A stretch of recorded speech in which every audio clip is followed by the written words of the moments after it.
Big boss Kannada 10 ಕಾರ್ಯಕ್ರಮದಲ್ಲಿ ಕಾರ್ತಿಕ್ ಹಾಗೇನೆ ಸಂಗೀತ ಮಧ್ಯೆ ಆಗಾಗ ಜಗಳ ಮುನಿಸು ಆಗ್ತಾನೆ ಇರುತ್ತೆ. ಈಗ ಇಬ್ಬರ ಮಧ್ಯೆ ಮನಸ್ತಾಪ ಭುಗಿಲೆದ್ದಿರೋದಕ್ಕೆ ಕಾರಣ ಬಕೆಟ್. ಕಳೆದ ವಾರ ಸ್ಕೂಲ್ ಟಾಸ್ಕ್ ನಡೆಯುವಾಗ ಡ್ರೋನ್ ಪ್ರತಾಪ್ ಜೊತೆಗೆ ಮಾತನಾಡುವಾಗ ವಿನಯ್ಗೆ ಕಾರ್ತಿಕ್ ಅವರು ಬಕೆಟ್ ಹಿಡಿತಾ ಇದ್ದಾನೆ ಅಂತ ಸಂಗೀತ ಅವರು ಹೇಳ್ಕೊಂಡಿದ್ರು.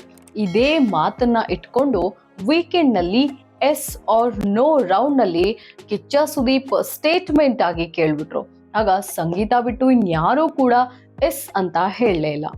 ಅಸಲಿಗೆ ಈ ಸ್ಟೇಟ್ಮೆಂಟ್ ಮಾಡಿರೋದು ಸಂಗೀತಾನೇ ಅನ್ನೋದು ಕಾರ್ತಿಕ್ಗೆ ಗೊತ್ತಿತ್ತು.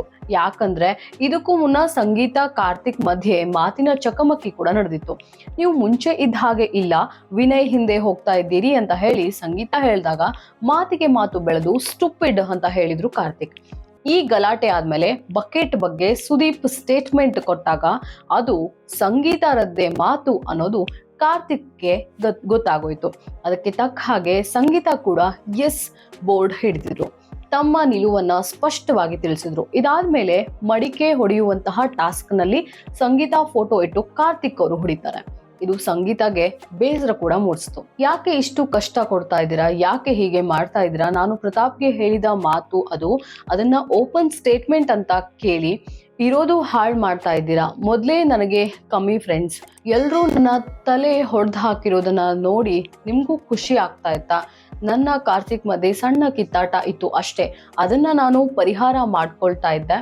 ಆ ಮಡಿಕೆ ಅಲ್ಲಿರೋದಕ್ಕಿಂತ ನನ್ನ ತಲೆಗೆ ಹೊಡೆಸ್ಬೇಕಾಗಿತ್ತು ಅಂತ ಹೇಳಿ ಬಿಗ್ ಬಾಸ್ ಬಗ್ಗೆ ಸಂಗೀತ ಅವರು ಅಸಮಾಧಾನವನ್ನ ವ್ಯಕ್ತಪಡಿಸ್ತಾರೆ. ಹಾಗೆ ಕಣ್ಣೀರು ಕೂಡ ಹಾಕ್ತಾರೆ.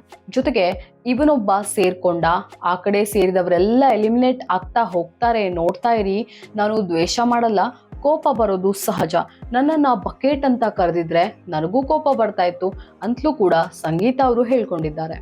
ಇನ್ನು ಅನಂತರ ಡ್ರೋನ್ ಪ್ರತಾಪ್ ಜೊತೆ ಮಾತನಾಡಿದಂತಹ ಸಂಗೀತ, ಯಾವಾಗ ಮುಗಿಯತ್ತೆ ಇದೆಲ್ಲ, ನಾವಿಬ್ರು ಯಾರ ಬಗ್ಗೆಯೂ ಮಾತನಾಡೋದೇ ಬೇಡ, ಅದನ್ನ ಸ್ಟೇಟ್ಮೆಂಟ್ ಮಾಡುವ ಅವಶ್ಯಕತೆಯೇ ಇರ್ಲಿಲ್ಲ ಅಂತ ಹೇಳ್ಕೊಂಡಿದ್ದಾರೆ. ಇತ್ತ ಸಂಗೀತ ಮೇಲೆ ಕೋಪಿಸ್ಕೊಂಡಿರುವಂತಹ ಕಾರ್ತಿಕ್, ಈ ರೀತಿ ಮಾತು ಬರ್ಲಿಲ್ಲ ಅಂದಿದ್ರೆ ಸಹಿಸ್ಕೊಳ್ತಾ ಇದ್ದೆ, ಇಂತಹ ಮಾತು ಬಂದಾಗ ನಾನು ಬಿಡೋ ಮಗನೇ ಅಲ್ಲ, ನಾನು ಎಲ್ಲಿ ಬಕೆಟ್ ಹಿಡಿದಿದ್ದೇನೆ ಎಕ್ಸಾಂಪಲ್ ಕೊಡು ಅಂದ್ರೆ ಕೊಡಲ್ಲ, ಎಷ್ಟು ಅಂತ ನಾನು ಒಬ್ಬರ ಜೊತೆಗೆ ಕೂತು ಮಾತನಾಡ್ಲಿ, ಎಲ್ರೂ ಒಟ್ಟಿಗೆ ಕೂತಾಗ ಎಂಟರ್ಟೈನ್ಮೆಂಟ್ ಮಾಡಲೇಬೇಕು ಅನ್ನೋದು ನನ್ನ ಉದ್ದೇಶ, ಅದಕ್ಕೂ ನನ್ನ ಬಿಟ್ಟು ಹೋದ್ರಿ ಅಂತಾಳೆ.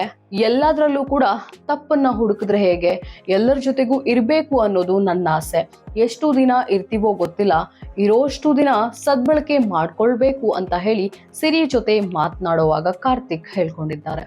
ಇನ್ನು ಸಂಗೀತ ಕಾರ್ತಿಕ್ ನಡುವಿನ ಜಗಳ ಕಂಡು ಕಾರ್ತಿಕ್ ಕೂಡ ಸೆರಗು ಬಿಡಿಸ್ಕೊಂಡು ಬಂದ ಅಂತ ತುಕಾಲಿ ಸಂತು ಕಮೆಂಟ್ ಮಾಡಿದ್ರೆ, ಇಲ್ಲ 2-3 ದಿನ ಟೈಮ್ ಅಷ್ಟೇ, ಮತ್ತೆ ಹಳೆ ಪಿಕ್ಚರ್ ಬರ್ಲಿಲ್ಲ ಅಂದ್ರೆ ನೀನು ಹೇಳಿದ್ದನ್ನ ಕೇಳ್ತೀನಿ, ಅವಳಿಗೆ ಬಲ ಕಡಿಮೆ ಆಗೋಯ್ತು ಅಂತ ಹೇಳಿದರೆ ವರ್ತೂರ್ ಸಂತೋಷ್.